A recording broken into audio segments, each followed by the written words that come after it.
I'd like to call the Livingston County Board meeting of Thursday, July 20th to order at 6 p.m. We're going to have the invocation by Pastor Ginger Harris.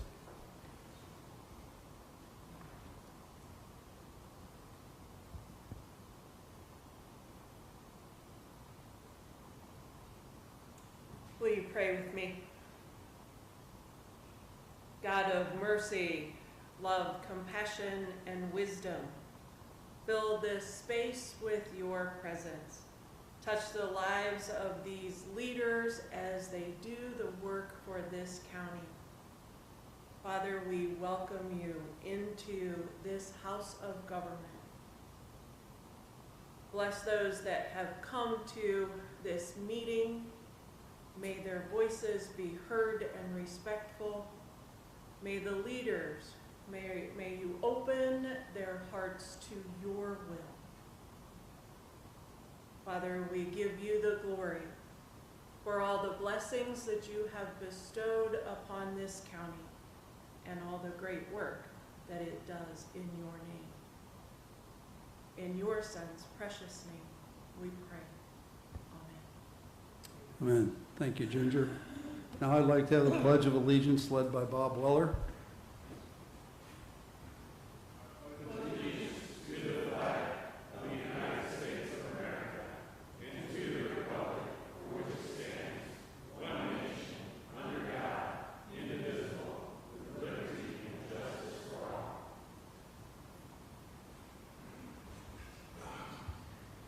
Could we have a roll call, please? Vietti. Here. Haig. Here. Fair. Manker. Present. Barrickman. Ambrose. Here. Fannin. Here. Myers. Here. Runyon. Here. Mays. Here. Weller. Here. Fitzthum. Here. Blackard. Present. Earring. Here. Welch. Present. Carly. Present. Level. Ritter. Present. Okay, we're going to move to approval of the agenda, but before we approve the agenda, we're going to have one change. We're going to remove the appointment of Clark Reamer, which is A under appointments. Going to remove that from tonight's menu here, so I'll need a motion for approval of the agenda, please. Move with changes. Motion by Ritter, Second. second by Blackard. All in favor? Aye. Aye. Opposed, same sign. We'll also need approval of the minutes. If you've had time to look at those, I'll need a motion and a second for that, please. So moved by Waller. Second. Second by Fannin. All in favor, signify by saying aye. Aye. Opposed, same sign. Motion carries. There are no presentations or appearances, so we'll move to consent agenda, which will be approval of the bills, 2 appointments, and report on local government efficiency. So I will need a motion for approval of those and a second. Move to approve. Second. Excuse me, who moved to approve? Blackard. Blackard, and second by Ritter. All in favor, roll call, excuse me. Have a roll. Vietti. Yes. Haig. Yes. Manker. Yes. Ambrose. Yes. Fannin. Yes. Myers. Yes. Runyon. Yes. Mays. Yes. Weller. Fitzthum. Yes. Blackard. Yes. Earring. Yes. Welch. Yes. Carly. Yes. Ritter. Yes. Okay, we'll move to the action agenda. We'll start with committee reports. Ag and zoning will be up. Gerald Earring, chair. Thank you, Mr. Chairman. Tonight, we've got 5 action items in front of us. They'll all be voted on individually. We're gonna start out with solar cases, case ZM-1-23. Coleman. Huh? Does he?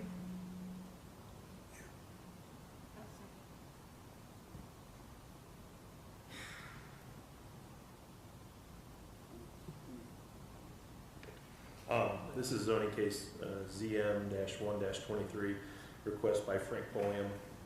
He's the property owner. It's a property in QE.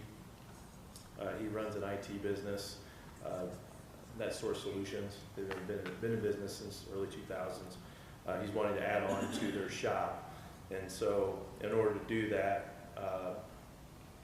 So half of the subject property is currently zoned AG agricultural, and the other half is zoned R2, low-density multiple-family residential, which does not allow for the type of special use that his business has. And so the reason for the zoning map amendment request is to change the zoning of the residentially zoned half of the lot to agricultural, to allow for his business to be properly zoned and able to operate properly under our ordinance. So the way it sits now, the line splits their business in half. And so they're just asking for a map amendment to make the whole property zoned agricultural, so they can have the business in a proper zoning district. Mr. Chairman, He's here tonight if you have any questions. just real quick clarification. They're wanting to do this not to just get into making sure that it's zoned correctly for what they're doing, but are they also expanding what they're doing Yeah. for that purpose? In order to do that, so they can expand what they're doing, they are expanding it in the correct way to be zoned correctly. Is that correct? Right, so in order to do this addition that they want to do, the property needs to be zoned properly in order for them to do that. So that was the reason for the request for the map amendment. Very good. It's been recommended for approval at all levels up to this point, so. Motion to approve? Thank you, Jesse. I'll make a motion to approve. I'll second that. Motion by Gina, second by Paul.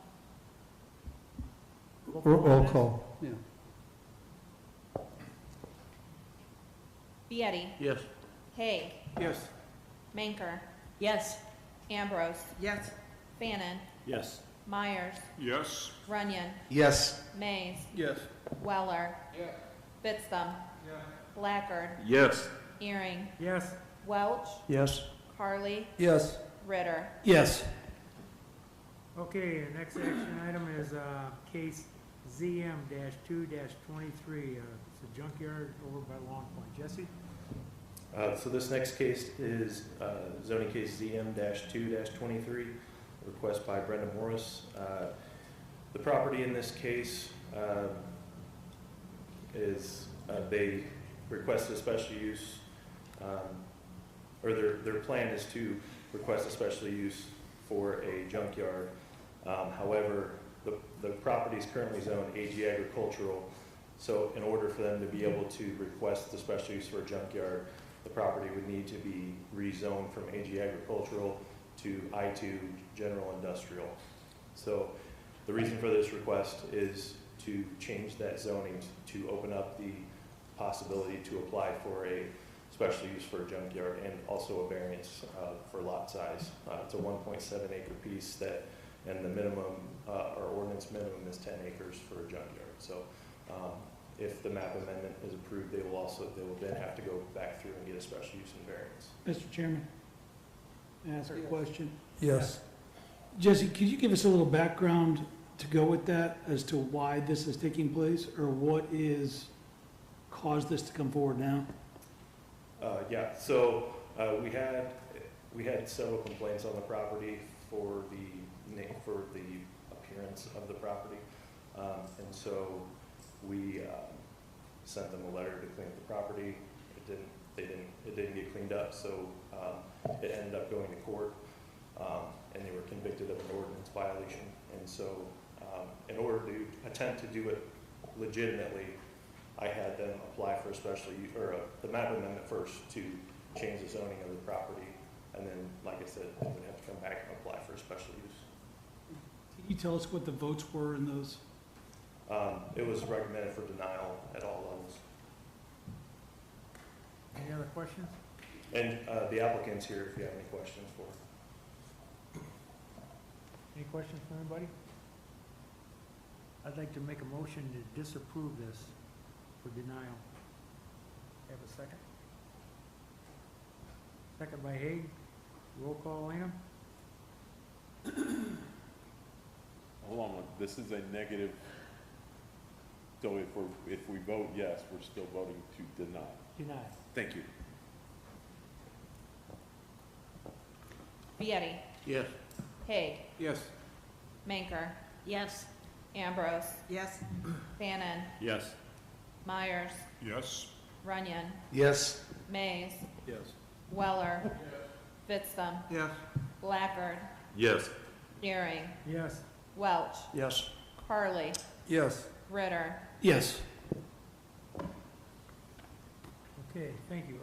Next case is SU 5-23, June Grass Solar. So the next case, SU-5-23, June Grass Solar, it's a request to construct a 2 megawatt solar farm in an AG agricultural district just south of McDowell.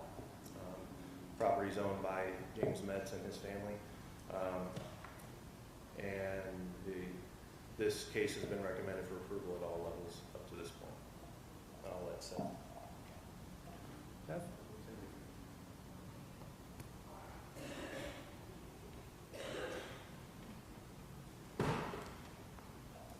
Stay right there. Good evening. I'm Seth Upoff, here on behalf of Trajectory Energy Partners, relating to the 2 zoning items that you have coming up back to back here. We'll go through June Grass first, and then immediately after that is the Granite Solar project. Both of these are put forward by, as I said, Trajectory Energy Partners. It's an Illinois-based company, and as Jesse mentioned, both of these projects were approved by the ZBA members that were in attendance when the information was presented. I'll jump right into the projects as we go through it. I'm going to skip through some of these slides a little quickly just to keep it moving for you, but this is some information about Trajectory Energy Partners. They've been here in Livingston County before and have had projects approved and are now back before you again seeking approval of these projects. This is all about community solar. Community solar provides a flat rate percentage or flat percentage rate discount for subscribers. Trajectory's goal is always to have subscribers from Livingston County first. If they can't fill all the slots, they'll go outside of the county boundaries, but all of this power and all these subscribers stay within the state of Illinois. This project is located in Avoca Township. You can see how this sort of breaks out just south of McDowell. It is a small, sort of odd-shaped piece that's owned by the Metz family. We have 2 of the owners here this evening. The third couldn't make it. We've got Irv Metz and then his sister, Kathy Selmeyer. Their brother couldn't make it this evening, but he was in attendance and spoke at the ZBA presentation. The project, as it's laid out, as you see on the screen there and on the prior slide, meets all the setback requirements that are in place at this point in time. And then the fencing and the screening that typically would go along with it. There's screening that's required by the National Electric Code, and it's also required by ordinance. And for screening, the screening was outlined by the zoning department. Zoning wanted vegetative screening on the western, northern, and eastern boundaries of this property. So as you can see here along the western side, it'll border the creek, then along the north and the east. Those sides were selected because those are the ones that have potential sight lines from other neighbors that are in the area. This screen here shows some of the distances to those neighboring properties, just to give you an idea of the distances that we're talking about for this project. And we presented information, or these pictures, I should say, showing what a solar project looks like at distances comparable to those. So this is a project that's over in Peoria County near Elstein. This is a picture from about 400 feet away. And it's noted here that there's no vegetative screening that is surrounding this project. So if there were vegetative screening, arguably it would be shielding it even more than it is there. And clearly this is a bean field in front of it, not a cornfield. Obviously when the corn's up, it would be next to invisible. This is the view of that same project, which you can see along the horizon at a little over 1,000 feet. So jumping back just quickly to the properties here. The property to the west, it's not 1,000 feet, it's 875, so it's not exact, but it gives you a little bit of an idea of approximately what that viewpoint may look like. And again, no vegetative screening here to help break up the view. The vegetative screening will be a mixture of native plants and shrubs that are approved through the zoning office. Some of the ones that Trajectory has proposed and been approved for before are these that are listed here on the screen. This will be a pollinator-friendly site, so underneath all of the solar arrays are going to be pollinator-friendly grasses and forbs, legumes, things like that. Not only are those good for the pollinators, also good for the soil. Those help to open up the soil, increase the absorption of water on the soil, reduce erosion, and have other multiple benefits for the soil itself. So pollinator friendly and soil friendly.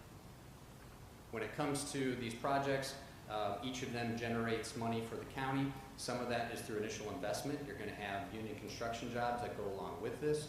You're also going to have inputs going into some of this that are going to be purchased locally. Not all of it, but anything that can be purchased locally, they tend to try to do that.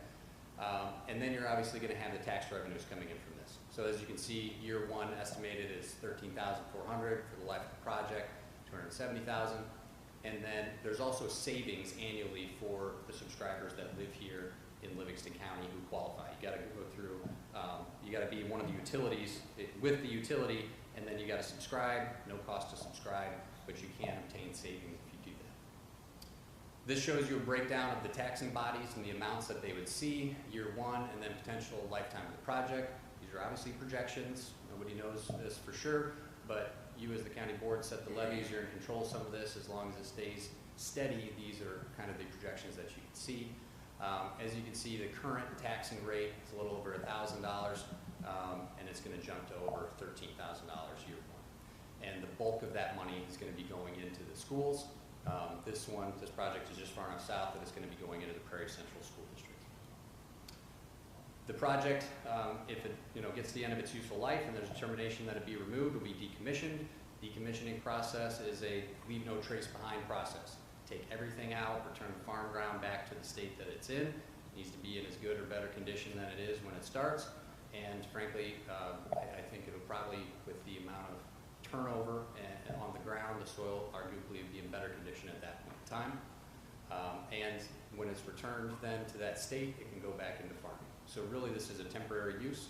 I know sometimes people scoff at that just a little bit because of the length of these leases, but farms last for a long time, and in 30, 40 years, this could turn back into a farm again. Maybe it's needed, maybe it's not, but there's the opportunity and the possibility for that. There are other types of developments that's not true for. This type of development, that is true. There was a lot of neighborhood outreach that was done by Trajectory. I'll let you read through there, but there were efforts to go out and send mailings and meet with the neighbors, door knocking. They held open houses. They also talked to other local officials in the area, talked to some of the other entities that could be supported by some of these projects, and received letters of support. So letters of support for this project came from the GLC EDC, and I think there was also one from a food pantry, organizations that could benefit from this project if it were to go through, showing their support. Something also that's a little bit different than maybe the typical presentations that you get is that we presented an expert witness who provided information on the potential toxicity and leaching of any toxic materials into the soils. It's an expert. His name's Mark Quarles. He's a professional engineer. He came in. He's got over 35 years of experience doing environmental health and testing, and he went through and did a comprehensive review of the information in relation to these panels. He provided a technical memorandum that's in the information that you have, but he was trying to present information to help people understand that there really is not a threat of any toxic materials leaching into the groundwater, leaching into the soil, or causing any potential for human health hazards. These are some of the highlights of his findings that he testified to, and I'll let you go through and look at that. But to highlight some of the high-end things, first of all, the type of materials that could be considered toxic are very minuscule in these panels. Secondly, they are completely encapsulated into those panels. They're laminated in there. It's very, very difficult to get them out, and certainly something that's very unlikely to happen in a natural field setting. The breakage rate for these panels is very, very low. I think when he testified, it was 4 in 10,000 panels, and I think the majority of that tends to be in transport before they're ever even installed. Obviously, he accounted for the fact that these are designed to be durable. They're designed to withstand certain forces of nature, but like with anything, they're not indestructible. So tornadoes, hail, hurricanes, those things can damage these panels. But when he was talking about that, the type of damage that those acts of God can have on these panels are still going to leave them in a condition where the chance of them leaching any material, toxic material, out into the environment is negligible. And frankly, when those occurrences happen, there's often a very quick cleanup, and so it's not likely these panels would be out in a damaged condition in the field for a very long period of time at all anyway. So when they were talking about going through and testing these panels, he commented on how there have been laboratory tests where they have taken these panels, they have busted them up into, and I had to go back and listen to it to make sure I was correct, 1 centimeter by 1 centimeter square pieces of these panels. I mean, they demolish them down to where they're just tiny bits, and then they treat them with acid to simulate acid rain, they agitate them, they put them through all of this non-real world scenarios to try to see if they can force some of these potentially toxic chemicals or items to come out of the panels. And what they found was even when they put them through those kind of torturous conditions, the amount that they can test coming out of there is still orders of magnitude below what could be harmful to humans. So out in a real world condition, out in the field conditions, the chances of it being damaged to that extent and leaching out over a period of time is insignificant, was I believe the testimony. So he also talked a little bit about the recycling of these panels at the end of life and how that industry is evolving. And because these panels have generally a 25-year life, that there's going to be a surge in recycling industry over the next 10 to 15 years. And they're anticipating, again, these are projections, that that industry is going to become an industry that operates in billions of dollars in dealing with these types of materials. So the market is going to be there for these panels to be recycled in the future, because they're already finding ways where they can capture something like 90+% of the materials out of these panels as they're recycling them. So it's that's good news for everybody all the way around, less landfill waste, and even if there was to be some landfill waste, as the law stands in Illinois right now, these types of panels couldn't be stored in Illinois landfills. So that was the expert information that was provided, in addition to all of the other testimony provided by Trajectory. As I stated before, the landowners were there and testified in support, and based on all that evidence that was presented, the ZBA, with 6 members in attendance, unanimously approved with those 6. So with that, we are asking you to approve this project and grant the special use permit. Any questions?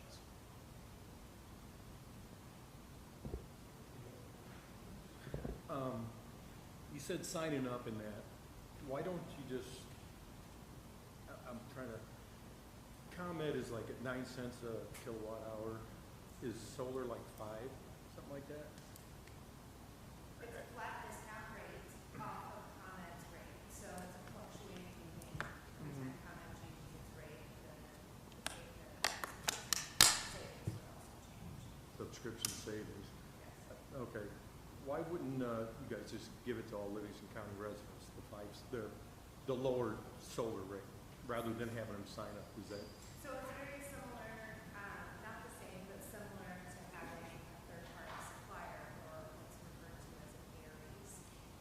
So ComEd is not offering you that savings, it has to offer you a third-party supplier. And so that's how solar offers its savings as a third party.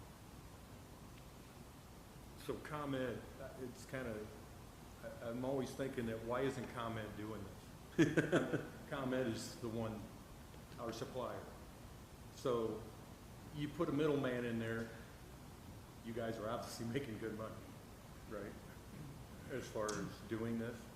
I mean, yes, you can, Okay. the solar farm is cheaper than a coal plant to build. Well, I'm just talking about why isn't ComEd doing this? When you say doing this, what do you mean? Doing what? Building Putting out solar farms. What's that? Building solar farms. That's what Yeah. it's called. Well, there's lots of reasons why companies farm out work, why they have independent contractors who do work, why they have other people do work. So we can't answer for ComEd why they're not doing it. Well, I suppose I can't, because ComEd's already getting their money through the delivery and all that stuff. It goes back to, the citizens of this county have to sign up, or they don't get the discount, whatever. Yes. How do you guys figure that? Because I know that, I would think it was the first time you were here, you had a bill from a guy from Chicago. He was using like 2,700 kilowatts hours, and that saved him maybe 20 bucks. Now around here, I might use 900 to 1,000, and I got an in-ground pool, so I might save 2 bucks, 3 bucks. So from my point of view, is it worth having 20 or 30 of these farms around Livingston County?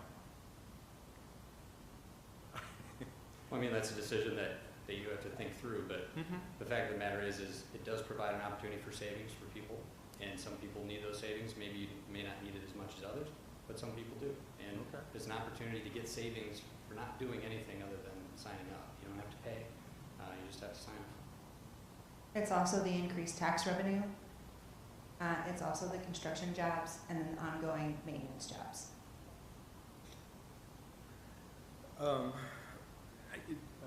I've always wondered if, as far as what's good for you guys, tax credits, carbon credits, is that something you guys could talk about here? I think that goes beyond what we're here to do tonight. I mean, you're starting to talk. That's just a question I'm asking, Seth, not, I mean, I'm just curious about it, because there's so many coming in here. I mean, why? Mr. Mays, I'd be quite delighted to sit down at the coffee shop again with you and talk through all of this.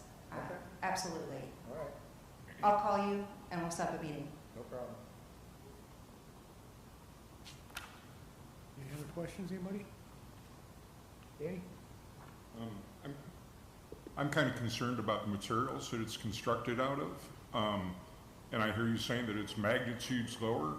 I'm trying to study up on this and learn more about it. But I understand that some of them have heavy metals like cadmium. Some previously had lead.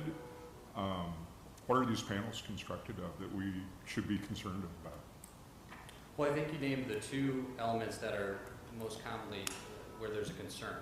And in the materials that were provided, if you look from the BBJ group, there's a technical memorandum, and it talks about some of those materials and the percentage of those materials in the panels. So Mr. Quarles, who testified, he's an engineer, they really get into the details. This, when it says technical memorandum, it is technical, all right? It gets into the details here. So I'm not gonna try to go through and relay all that information, but what I can tell you is when he provided this information, he did the studies, and he testified, he talked about how it is a minute amount that is found in these panels, and that some of the layers of these materials are no more than the width of a human hair.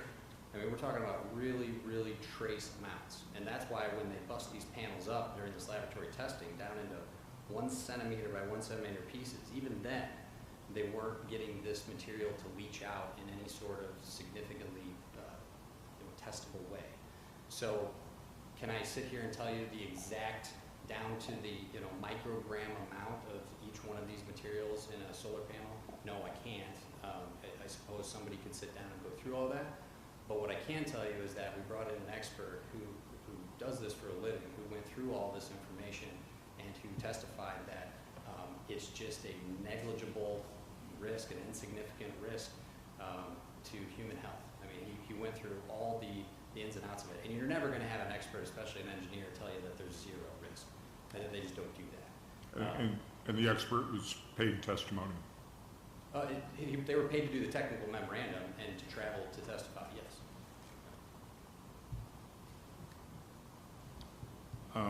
And I don't know exactly where that bill of materials is, but is there cadmium or lead, either one in it, for instance? It depends. So there's different types of panels that can be installed. It talks in here about crystalline silicon panels. I guess maybe there's 3 types of panels: cadmium telluride panels, copper, indium, gallium selenide panels, and it goes through each one of those types of panels and the types of materials that you'll find in there. Again, I don't have the technical expertise myself to go through and break all those things down for you. But what I can do is tell you that the expert who came to testify and present testimony and information under oath testified to all those things and to the potential for any risk. I appreciate your answers. I've got some concerns. Thank you. Okay, I'd like to have a motion to approve, please.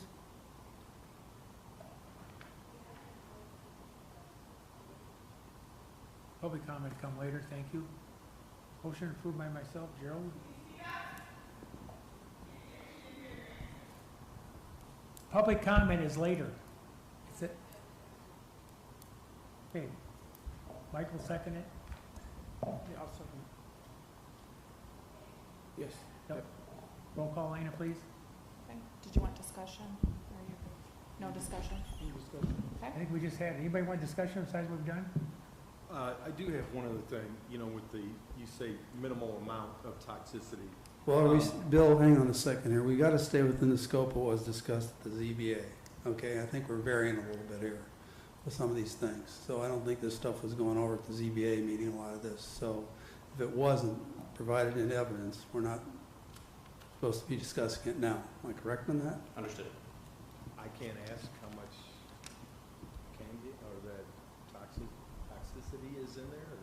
It's in the I mean, memo. my thing is we have a lot of hail damage around here lately and that stuff. Can you say, you can't say for sure that a whole field gets wiped out, that you guys are gonna be there the next day to clean it up, or? So, again, he testified about some of this stuff.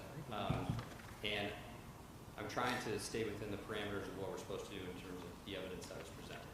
But what he said was that even if you have damage from hail, it's not going to demolish these panels to the extent that they did in this laboratory testing. This laboratory testing went far beyond any real-life field conditions, right? And even when they did that, busted these panels down into next to nothing and tested it didn't leach. So what he then was saying was, if you have these act of God events out in the field and it ruins these panels, damages these panels to the point where they have to be replaced, they're going to be replaced in a fairly short period of time. If you can't even get those materials to leach out when you shred it down to 1 centimeter by 1 centimeter, even if it takes you a week to get out and clean the panels up, how is that going to leach material when it's not busted down into those pieces? So that's what he was testifying to, which is, number one, they're designed to stand up to a lot of this, and that's why there's such a small breakage percentage. But even if it does get broken, or it is one of these events, then get out there and you clean it up and it gets taken care of. There's no opportunity for anything to even leach out, because under those conditions, it's just, the risk is what he continued to say, either negligible or insignificant. Okay, I've dealt with the city in that before. When you say act of God, does that kind of take you out of any responsibility of anything? No, like I'm that? just using that as a I know, but term, I've heard that nomenclature. before from, you know, a tree falls on my house and it's a city's tree. It's an act of God. Is that kind of? Does that, I guess I don't understand your question. Is that? Hail happens. It's an act of God. Does that kind of take you away from liability of cleaning up or anything out there? Oh, no. Okay. Just a question. Okay, Elena, can we have roll call, please? Sure.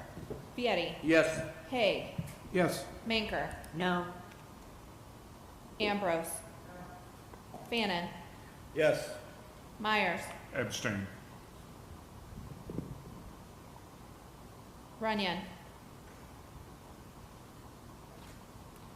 Yes. Mays. No. Weller. Yes. Vidstum. Yes. Blackard. Yes. Earring. Yes. Welch. Yes. Carly. Yes. Ritter. Yes. Okay, passes. Next case is SU 6-23 Granite Solar. Jesse? So yep, this is zoning case SU-6-23. It's a request by same company here to construct a 5 megawatt solar project just south of Pontiac off of the Weston Blacktop. Property's owned by the same people, James Metz and his family.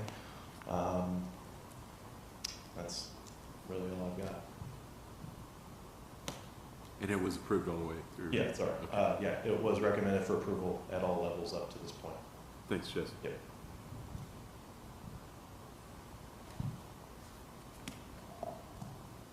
Okay, so in relation to Granite Solar, as you indicated, the same owners.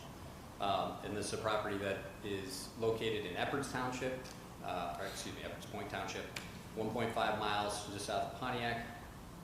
You can see here the breakout of where that's located. This is a project that is on the southern half of an 80-acre piece, so this is approximately 40 acres on the southern half. You can see the site design here and the layout. There was information presented about how the setbacks were met, and again, that there was going to be fencing and screening. The fencing and screening for this particular project, we're going to be on the, let's see, on the next slide, I guess, on the northern, eastern, and southern boundaries. So as you can see here, there's those again are the sight lines that are most likely to be seen by any of the potential neighbors. You'll see here that the neighbor distances are significantly farther here, 650, 750, and 1300 in terms of the nearest neighbors to the project.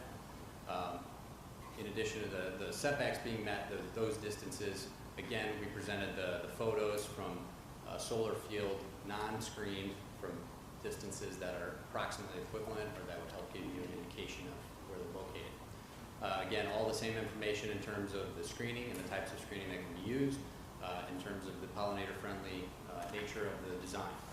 Now, this project, because it is a larger size project than the last one, you can see here that the investment for union labor and the construction cost is significantly more than in the first one. So correspondingly, with more acres being used, you're also going to see greater tax payments coming in both year one and over the lifetime of the project. Because it's larger, it also is going to produce more energy, and so there's a greater annual amount of utility bill savings that can be received by the residents of Livingston County who choose to subscribe. This is the breakdown. Because of where this property is located, it goes into the Pontiac Township High School District and the Grade District. You'll see there that that's where the most significant increases are in terms of the amount. So for example, Pontiac Grade is going from $1,000 a year from this property to over $14,000 a year. So very significant increases for the taxes, and you can see the taxing bodies, the amounts they will get as well. There were also letters of support that were presented in this one as well. Again, the GLC EDC, I think the food pantry also supported this one.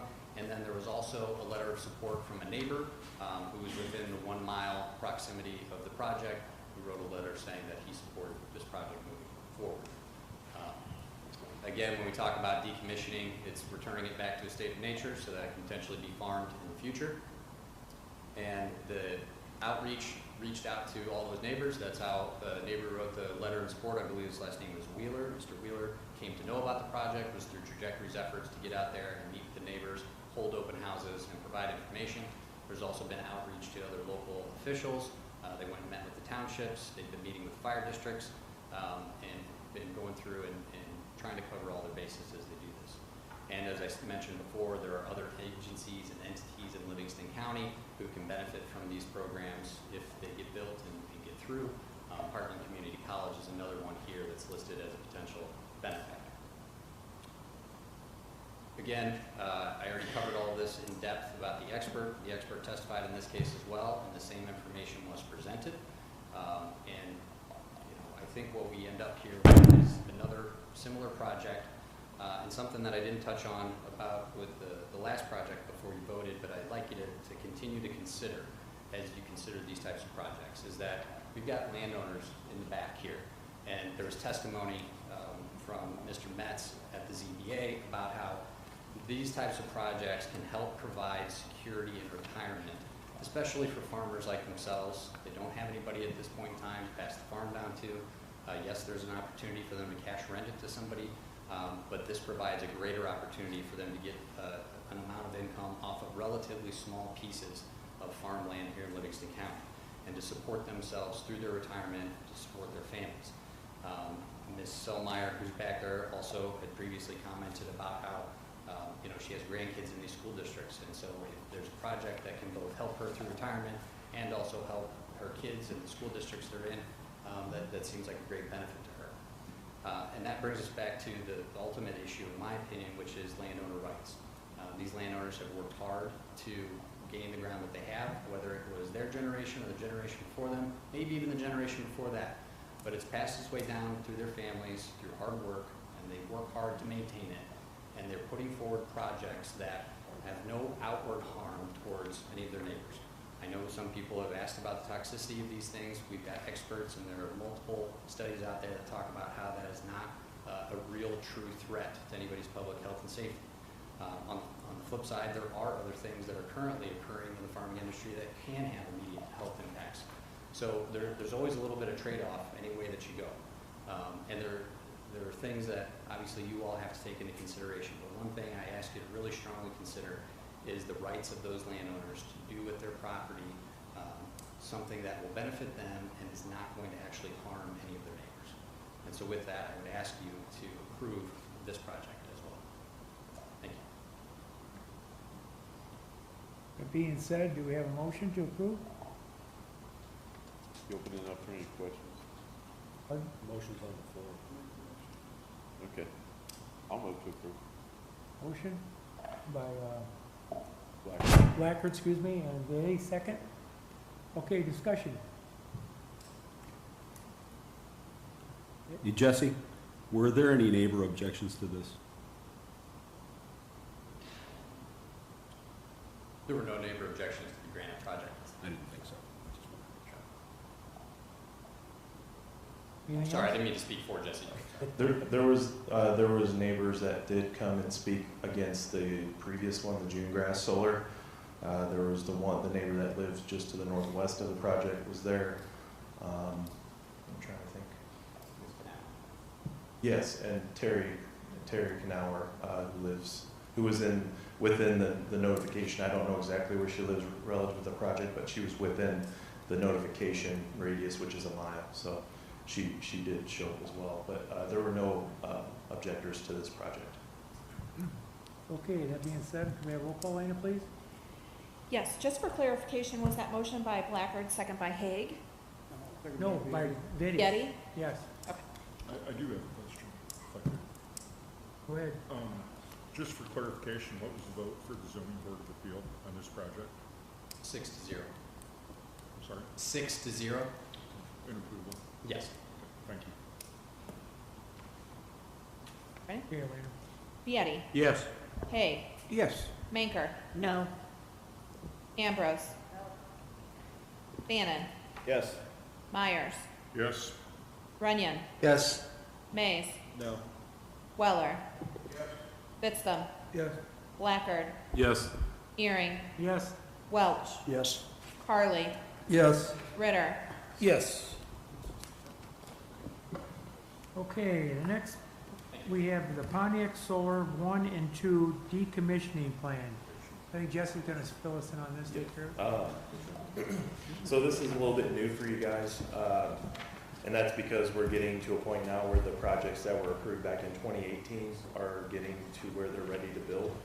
So this particular project, Pontiac Solar 1 and 2, is one of those solar farms that was approved back in 2018, and they're ready to start construction. One of the conditions of the special uses, or one of the conditions of the special use rather, is that prior to receiving construction permits or building permits, they have to have their decommissioning plan approved by the ZBA and the county board. So they're here tonight to check that box in their special use approval conditions. The special use has already been approved, and they're just fulfilling the conditions of their special use by submitting it. It was sent out to you guys. Their decommissioning plan was sent out to you guys, so you should have had an opportunity to look at that. And someone from the developer is here if you have any questions about the decommissioning plan. That's all I've got. And the ZBA did approve it. Yes, sorry. ZBA did approve. Yeah, ZBA did recommend approval, and the committee did as well. I just have one question. Is this a change from what they filed in 2018? They did submit an updated decommissioning bond. So they updated their decommissioning figure Okay. back in October, I believe, of last year. So they did update that figure, and so they're just here to get approval of their plan. And I do have, they submitted that decommissioning bond tonight, so I do have that in hand. And they have also paid their building permit fee, which they paid our new building permit fee. So it's a 4 megawatt total project, so their permit fee was $40,000. Thank you, Jesse. Okay, motion to approve. Ritter, did you raise your hand for? I see you go like this. Have a second?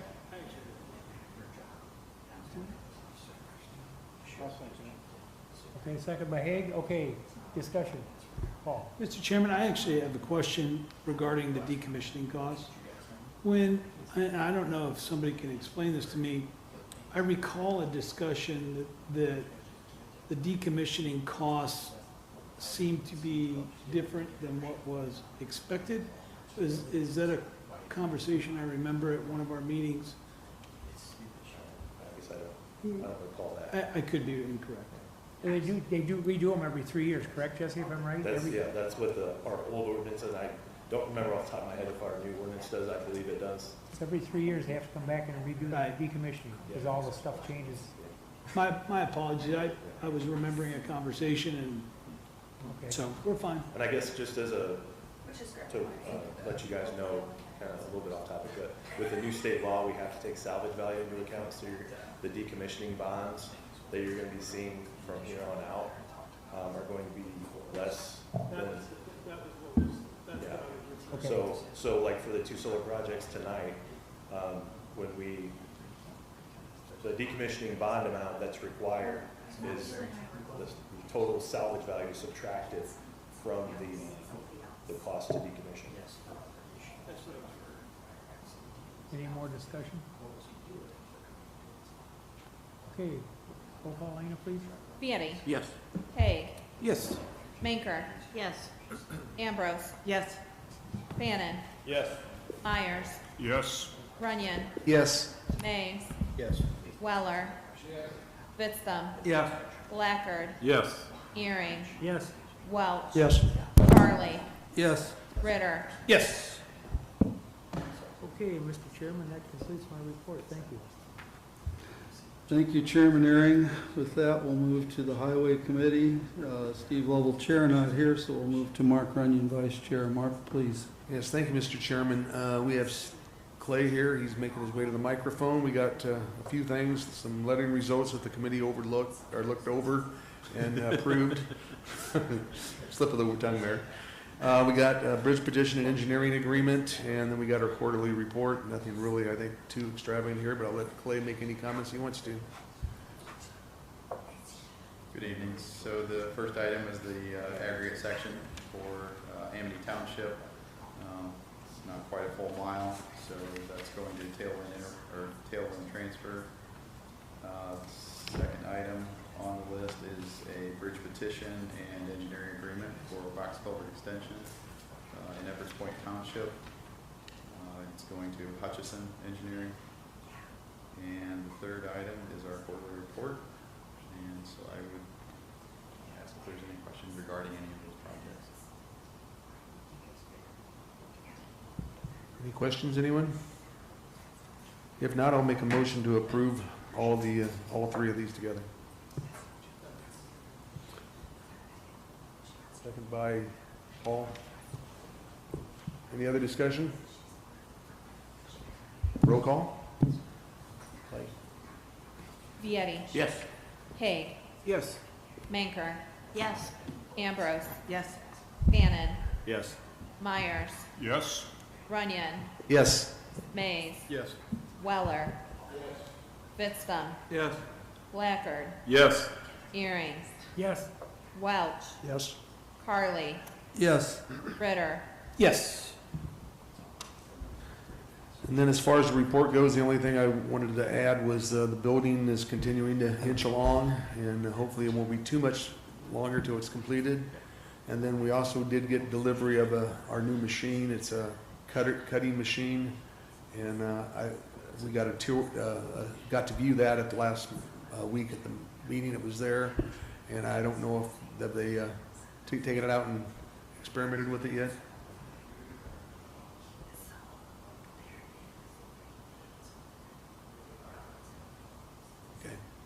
And that's all I've got. Mark? Paul? Just real quick, I know that we don't have a crystal ball, but do we have an estimated time of completion of the building and the project, or is that too difficult to nail down? So the project is, for completion, we'll have to have the meter put in, replaced for NICOR. So NICOR will kind of dictate as to how we can finish it up. We were looking for a target date of somewhere in September.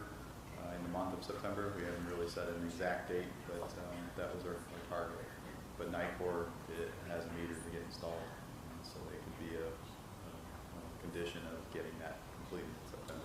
Are there things slowing up the project, or is it going as planned? That, and there's just some little things to wrap up that seem to be a little slower here at the end, as far as getting subs in and just getting things finished. But for the most part, it's on track and it's getting completed. It's just a little bit slower at the end. Anyone else have anything else? If not, that's my report. Thank you, Vice Chair Runyon. With that, we'll move to the Finance Committee. Marty Fannin, Chair. Thank you, Mr. Chairman. We have several action items tonight. We'll start with the resolution for the public defender salary. This is something we do every year. The public defender earns 90% of the state's attorney's salary, and we do that so that we get a return on our investment from the state. Motion by Ehring, second by Blackard. Discussion? Hearing none, roll call, please. Vietti. Yes. Haig. Yes. Manker. Yes. Ambrose. Yes. Fannin. Yes. Myers. Yes. Runyon. Yes. Mays. Yes. Weller. Yes. Fitzthum. Yes. Blackard. Yes. Earring. Welch. Yes. Carly. Yes. Ritter. Yes. And second item is the county clerk's semi-annual report.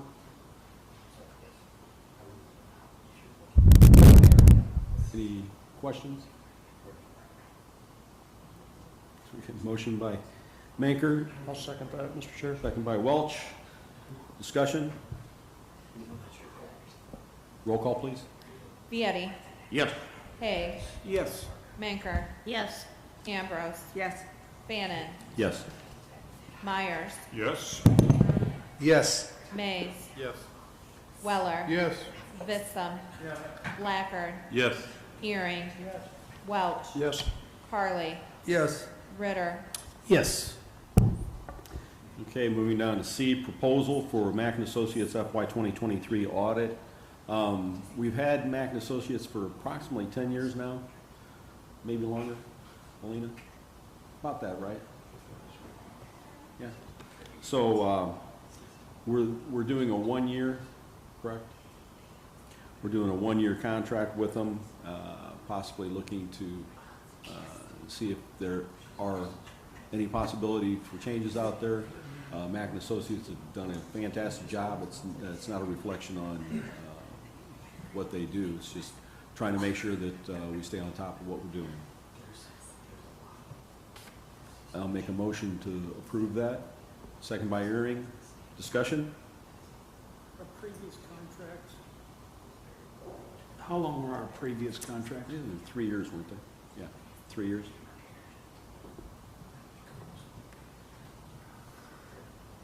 Any other questions? Hearing none. Roll call, please. Vietti. Yes. Haig. Yes. Manker. Yes. Ambrose. Yes. Fannin. Yes. Myers. Yes. Runyon. Yes. Mays. Yes. Weller. Yes. Fitzthum. Yes. Blackard. Yes. Earring. Welch. Yes. Carly. Yes. Ritter. Yes.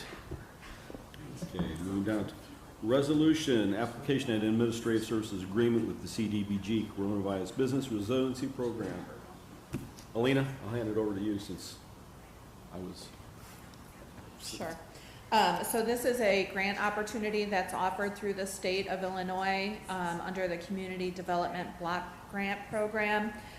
This would be for businesses who had COVID-related expenses, mostly for equipment, not PPE or other expenses like that, but that weren't reimbursed under other eligible programs previously. This is a resolution to contract with North Central Illinois Council on Governments to do the administrative work. They would help us gather applications along with the GLCEDC review those applications for compliance. They would assist in the development of the application itself, the grant application. Diane and I would still review that for compliance, and we would take care of all administrative items in regards to distributing the grant to the eligible businesses. This does include a 5% administrative cost that can be included as part of the grant application. Any questions? Yeah, I have one. Is there a time limit for people to apply for this and get these grants awarded, or is this kind of open-ended? No, so there will be a time limit. I don't remember what that is estimated at off the top of my head, but what I will tell you is that it is towards the end of August when the deadline will be. The county board itself will hold a public hearing at their September meeting, so we'll probably schedule that about 5 o'clock that day, similar to what we did the last time we did a community development block grant. We'll know all the businesses that are eligible at that time, and we'll be submitting for those exact costs, plus the administrative fee at that time. Okay, thank you. Any other questions for Alina? Hearing none, I'll make a motion to approve the resolution. Second by Haig. Roll call, please. Vieti. Yes. Haig. Yes. Manker. Yes. Ambrose. Yes. Bannon. Yes. Myers. Yes. Runyon. Yes. Mays. Yes. Weller. Yes. Bitstham. Yes. Blackard. Yes. Earring. Yes. Welch. Yes. Carly. Yes. Ritter. Yes. Okay. The only other thing I have is we're knee-deep in the budget right now, so things are moving well. Haven't seen anything pop up that would cause us concern. So thank you to the ladies that are taking care of that. And that's all I have, Mr. Chairman. Thank you, Chairman Fannin. We'll now move to Sheriff Jail and License Committee. Bob Weller, Chair. Thank you, Mr. Chairman. First off, we have a resolution for the 2024 holiday schedule. Now, my copy of the revised agenda, I don't see action behind that. Is that something we do need to vote on? No, it's fine. Okay. It's fine. So- Yes, you do vote on it. Sorry. Voice vote. Voice vote. Okay. So can we do that first with a voice vote? It's the same holiday schedule as we've had last year. 13 paid holidays. Motion to approve the resolution. Second. All in favor signify by saying aye. Aye. All opposed, same sign. Motion carries. Other than that, Mr. Chairman, I want to thank Mr. Runyon for beginning the meeting as I was on my way back from Loyola Medical Center. But I did get here a few minutes late, and we took over from there. We did a review of fireworks display permit for Long Point Community Foundation. That was approved. We had a discussion regarding our fireworks ordinance, which will be going to the state's attorney to review and report back. We had a special event request for a vendor for the Prairie Dirt Classic on July 29th, and that was approved. Holiday schedule we just covered. We had quite a presentation from Advanced Correctional Health Care in our research on looking for solutions to our health care at the jail. More to come on that later. We got our regular monthly department reports, housing reports, animal control, proactive, and we did have one raffle license to approve. Other than that, we have reviewed and approved the bills, and you can read all of that in your minutes. And Mr. Chairman, that's all I've got. Thank you, Chairman Weller. Mr. Chairman, Yes. is it appropriate for the sheriff to share what took place in our county last week at this meeting, or no? I don't think so. Okay, thank you. Yeah. Let's move to Public Property Committee. John Bitstham, Chair.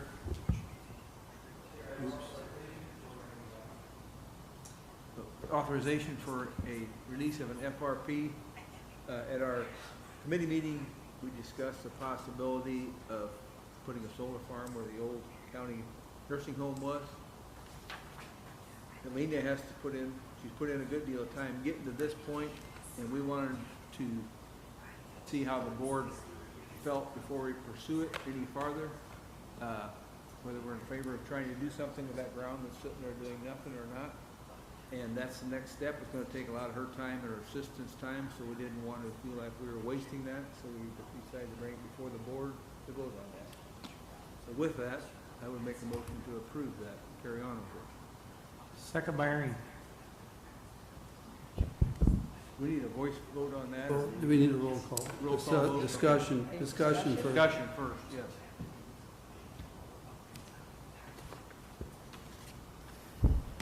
This is just for the 17 acres, right? No discussion on anything else? Correct. I think she handed you out Yeah. a drawing there. Yeah, correct. 17.82. Well, yeah, that's what we're talking about. Yeah, that's what we figured that was on that site.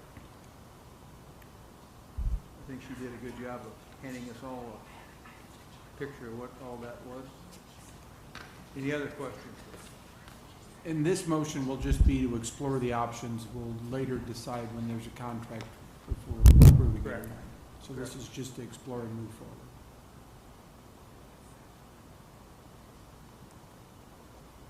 Roll call vote, please. Vieti, Yes. Haig, Yes. Manker, No. Ambrose, No. Bannon, No.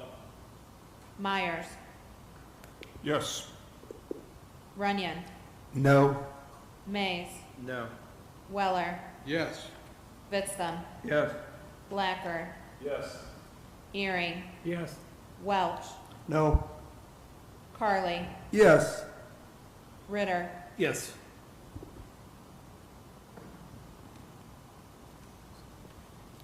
nine ayes, 6 nays, motion carried. Okay, thank you, everyone. Parking lot is completed. There's some seating to be done. We're holding off on that since it's new health building, and outside of that, I think that's all I got to report. Sheriff? Thank you, Chairman Vitstum. With that, we'll move to Rules, Legislation, Veterans Community Service Committee. Jack Vieti, Chair. Thank you, Chairman. We met tonight at 5:45 before the regular meeting and voted on two new members on the TB board, Boggs and Groom. Other than that, that's the only other business we had to conduct, and that concludes my report. Thank you, Chairman Vieti. Move to Administrative Committee. I was unable to be there, and Steve Lovell ran the meeting, and he's not here tonight. I just want to make a couple quick comments. First of all, I want to thank all the chairmen and vice chairmen for the work they're doing and the way that we're functioning here at a committee level and the way the board's functioning. I also want to thank all the staff here at the courthouse that keeps things running smoothly and also keeps us financially in a fiscally good spot. So thank you ladies very much and anyone else that's involved with that. So that concludes my report. Move to Information and Technology Committee, Gina Manker, Chair. The IT committee did not meet this week or this month, but I did hear from John Sear that our virtual servers that we've been waiting on and weren't supposed to be here until the end of August have arrived. So John will be working on that. Thank you. Thank you, Chairman Manker. With that, we'll move to public comment with, in accordance with our standing rules. Each individual will have 3 minutes, and there'll be 30 minutes total. So if anybody wants to speak in public comment, please come forward, give your name and address. Thank you.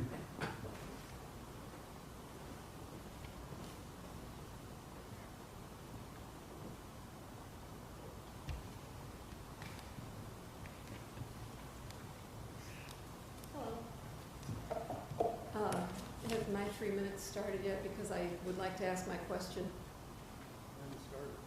Okay, can I ask my question first, not part of that? Can I ask why we all just witnessed what we witnessed here this evening? And what I'm referring to in particular is, first of all, we had the Pulliam zoning case and Jesse gave everybody the rundown on what that was. Then we had the Morris case, and Jesse again explained, and he summarized what that was about.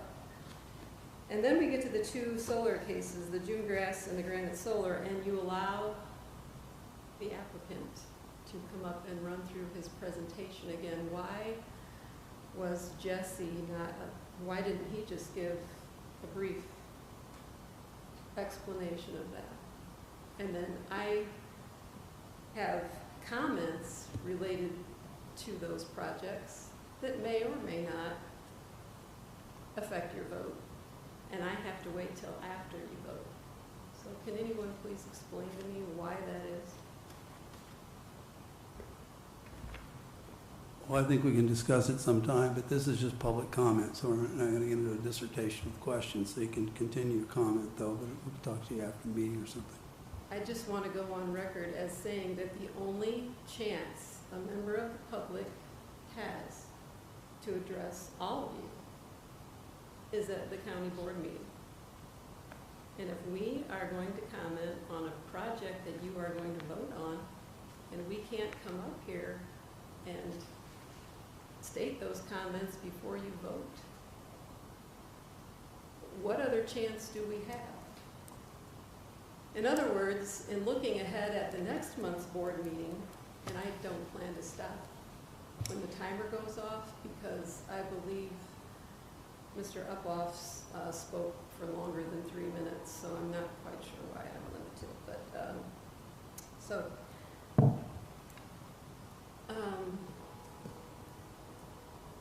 looking ahead at the next county board meeting, if I wanted to comment on anything that you're going to vote on in August, and I wanted to address all of you, I'd have to be doing that tonight. Is that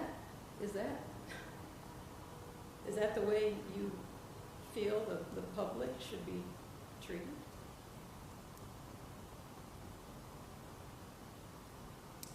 Again, I know I'm not going to get answers from anyone tonight. I'm just getting blank stares, but this is something that is just not right. So, and now I'm going to start my comments because they are in relation to the June grass and granite solar, and I would kindly and respectfully ask that you allow me to finish. And I have no minutes left, and I'm not quite sure why you limit us when, oh my goodness. I think you understand where I'm coming from. Everything is stacked against the citizen here in this process. First of all, the letter of support from, so this is in regard to, again, June grass and granite solar projects. The letter of support from St. Mary's Food Pantry should have been disregarded. Mr. Haig, Mike Haig, was a co-signer of that letter, and as president of the food pantry, which is commendable that you're a volunteer there, that is, I'm not saying you shouldn't volunteer. But he also sits on this board and votes on these solar projects, and so I feel like that is a conflict of interest. The second item that I would like to touch on is the testimony by Mark Quarles with BBJ Group. As Mr. Uphoff indicated earlier, he was, I believe, an environmental engineer, and he reported on solar panel research. During his testimony, he reported on the durability of the panels, how they withstood all sorts of rigorous testing. He mentioned tornadoes and hurricanes during his testimony. Now, Mr. Uphoff did bring up hail tonight, but during Mr. Quarles' testimony, he only mentioned tornadoes and hurricanes as severe weather events. And I remember thinking how odd that was that evening, as I was here, that he didn't mention hail, especially in light of the hailstorm that just occurred the week before in Scottsbluff, Nebraska, where solar panels were shattered from baseball-sized hail. So I brought it up, and then later Mr. Uphoff did as well, and he suggested that perhaps the reason Mr. Quarles didn't talk about the hailstorm during his presentation was because he didn't know about it. But he admitted that he did know about the Nebraska hailstorm, he just chose not to mention it. So this experience confirmed what I've just always kind of suspected, and that the applicant, playing the part of the salesman, will tell you anything that makes these solar projects look absolutely wonderful. But they actually practice selective or limited disclosure. This is when they leave out anything negative that might cause you, the buyer in this case, to question the validity of their presentation or the claims they make about their product. Now, they're not lying. Please don't misinterpret my words. I'm not accusing anybody of lying here this evening. They're just not being straightforward with you either. Yet what they put forth is always taken at face value. I'd also like to point out that BBJ Group is all in with ESG. The first item under the Services by Practice area tab on their website is an Environmental, Social, and Corporate Governance tab. And this indicates clearly to me that they would likely have a positive view of solar and wind. So in other words, the potential for bias at least exists. Someone else who testified that evening was Becky Taylor with Soil and Water Conservation District. Becky stated, and again, this wasn't brought up tonight. Julie, we gotta wrap this up. I mean, I've been lenient with you. I'm not gonna be lenient with people in the future. We're gonna stay by our rules. It's 3 minutes, and please don't defy that. Now, you've had 3 more minutes. I gave you 6 minutes. I'm gonna ask you to conclude, please. I will. Very conclude. respectfully, right now. Well, one thing that was not mentioned tonight, and I'm not quite sure why Mr. Uphoff didn't bring it up. I'm sure it was just an oversight, but she stated that both pieces of farmland were deemed prime by their standards, and furthermore that it may be difficult to bring the land back to a prime state after development. And she also recommended that grass and clover be planted instead of the pollinator-friendly plants that the solar project manager seems to prefer. Okay, thank you. So, thank you very much.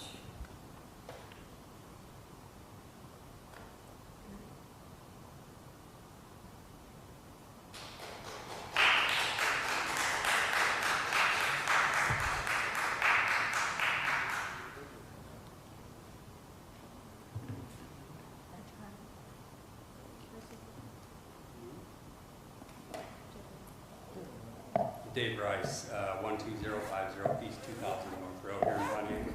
I want to talk about the nursing home proposal that you guys voted on tonight. First of all, I want to say thank you. The vast majority of you at least heard me and responded, and I appreciate that very much, very much. So thank you for that. Some of you may not have time or whatever, give you credit for that, but I appreciate that. That's all we want as a county is to be heard. I stand here as what I consider part owner of that property. It is public property. I am opposed to putting a 30 to 40 year commitment of solar on public property. I'm not sold in remediation. I'm not sold on the surety bonds. Nobody can tell us what it's going to cost. Nobody can tell us who the bond companies are they solvent in 30 or 40 years. Nobody can tell us who the LLCs are that are going to own this 30 to 40 years from now, et cetera, et cetera. So I am opposed to that. At the end of the day, I'm like, it's 17.22 acres or whatever it was in the house. Will that really help us? I mean, financially, is that really the boon, the boon that we're looking for in the county? So I ask, is there any other thing we can consider? I know it's a request for proposal, but it was voted to go forward. The executive director's office is already extremely busy, so there was consideration, how much time do we want to spend on this? So since it's already passed, there's a high propensity that any proposal and eventual vote will also pass. Okay? High propensity. So I stand here today trying to encourage those of you, encourage the gallery, encourage anybody that may watch this online to start getting involved in this. If you are for this, let your board members know. If you are against this, let them know that as well. We are a representative form of government. Start speaking your mind if you're watching this somewhere. Quick thoughts. What would benefit the county? I mean, I've heard, well, some of you shared maybe we'll get 20 to 30,000, maybe we'll get 50,000 in revenue from this annually. I don't know. Maybe that's, so just bear with me, maybe that's a fair amount. Sorry, I'm going long here. Here's what I would say. If we could cut our $48 million county budget by 1/100%, that's a $48,000 profit. 1/100%. What department couldn't find 1/100% to cut their budget? So do we need to put solar there?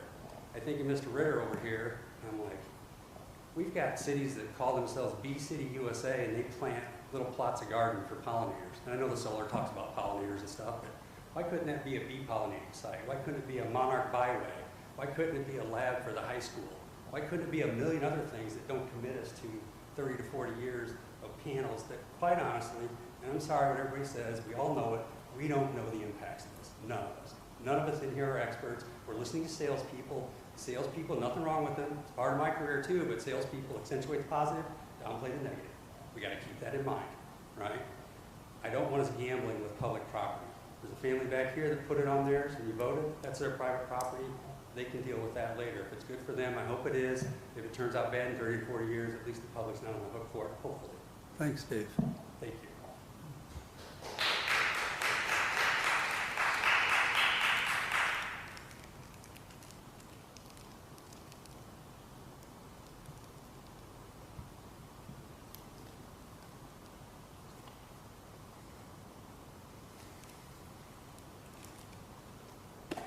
Good evening. My name is Jason Dixon, 201 Washington Street in Greenmont. I appreciate this discussion with the solar projects. I like hearing y'all ask questions. I think it's shameful we were cut short on those. I think it's shameful the lawyer didn't want to answer the question. He's telling you what he can and can't answer, and you guys are asking questions. Who's controlling who? Seems like the lawyer wants to tell you what he wants you to know, not all the facts. Right? I think you were heading in the right direction, finding out if they're getting public money for this. And if they are, you have a duty, by the oath you swore, to protect and defend the Constitution.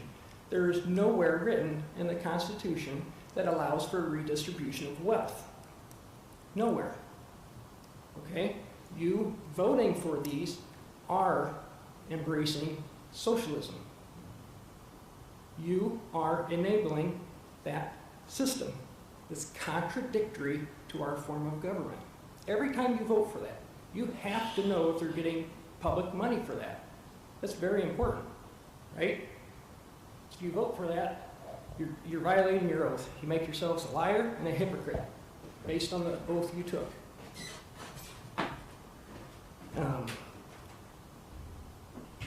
I agree with the other comments that it's shameful that these guys get to present their stuff. You guys don't get to hear public comment from us before you vote. That's imperative to a representative form of government. Otherwise, it seems like an oligarchy. You guys just kind of do what you want, hear from us at the end, which is tonight. Hearing from us at the end. People had comments on this stuff. Obviously, this is an important issue to the public, is it not?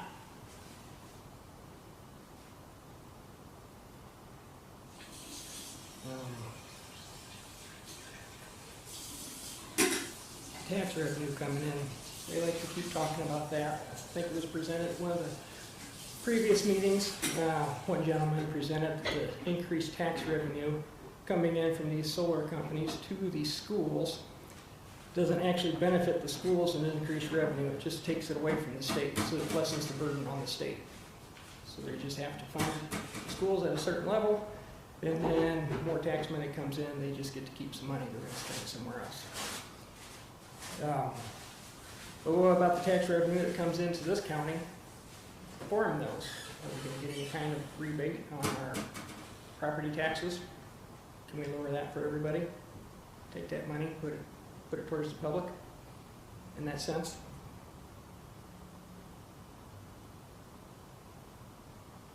That's all I have. Thank you for your time. Thank you, Jason.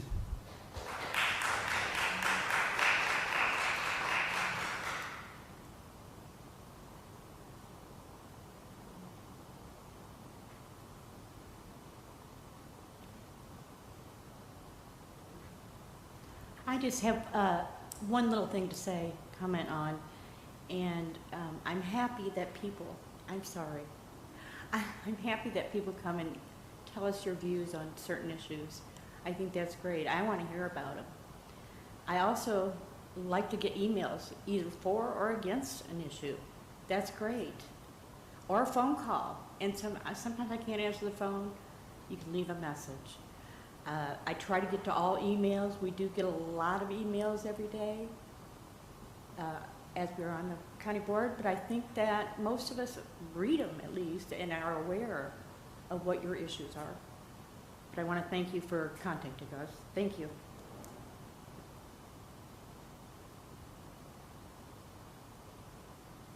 Just to reiterate, because your body language is also communicating things, as I know you might see me and my body language is communicating quite a bit. You want to give us your Kia name Whitney, and your address, please? Thank you. Blackstone. Okay.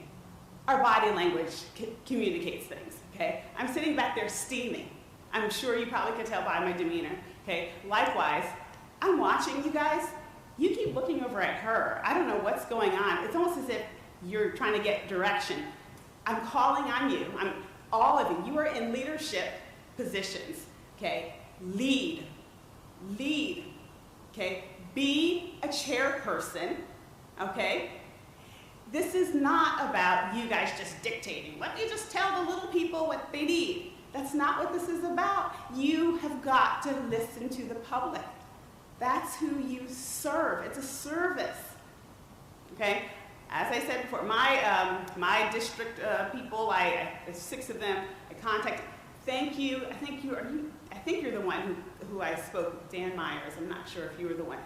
Thank you. You were the only one to call me back. You know, that's shameful. And I want to also reiterate what's already been said. Good questions, okay? Good questions. But there needs to be so many more. Okay, the guy keeps saying, oh, they're so safe, they're so safe. They're not safe. There's a whole nother side, and it would behoove you to actually do the research and check to see if they really are. And if the verdict is out, then you might want to step back and pause and say, how many of these things do we need to keep putting out? We already have a lot. Maybe we need to slow down and just wait and see. Time will tell. Okay? And just as an observation, the woman that was here in the back, I guess it was a junkyard, okay? A junkyard. Isn't it interesting? She's wanting to just earn a buck. She wants to just earn a buck. She wants to not get a government handout, but she wants to earn some money, do something, productive. And yet, you all voted her down, okay?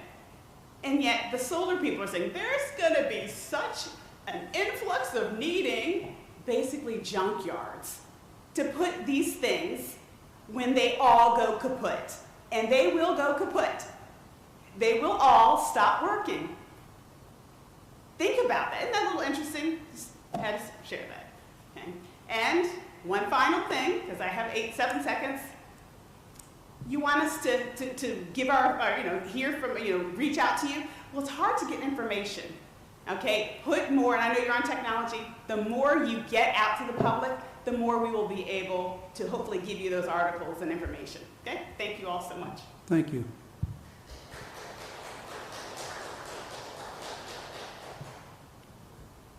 Yes, I'd like to say a couple things. Mrs. Whitney, I don't know if you realize that the junkyard that was in your backyard over there at Blackstone, Illinois, did you know that's where that junkyard's at? In the original junkyard? It's at the old pre-stress plant. And it's never been cleaned up. It's a disaster. The old junkyard that she had originally was at Blackstone, Illinois, out there at the pre-stress plant. Have you ever been by there to look at the mess?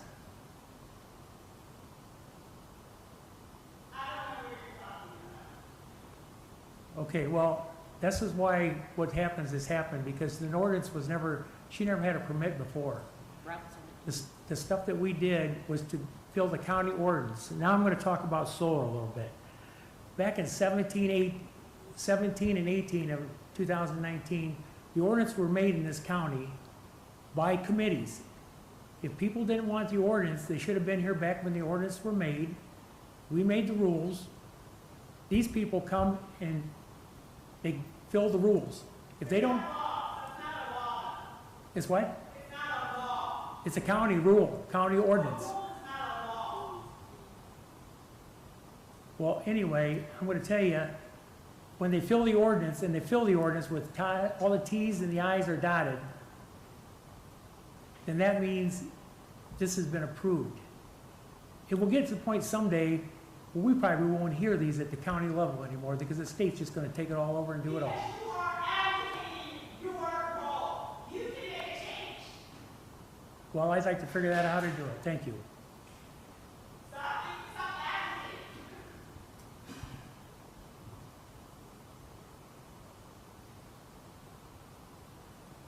Any more public comment? Okay, with that, we'll move on, and we'll move to executive session. We're not going to have executive session tonight? Okay, then that's off the list. And then we'll just look for our closing ceremony here. Realize our next board meeting is going to be Thursday, August 17th at 6 p.m. August 17th at 6 p.m. So everybody's aware of that. And after that announcement, I'll... Motion to adjourn. Second. Fannin, motion by Fannin, second by Ritter. All in favor, signify by saying aye. Aye. Opposed, same sign. Meeting adjourned. Thanks for your attendance.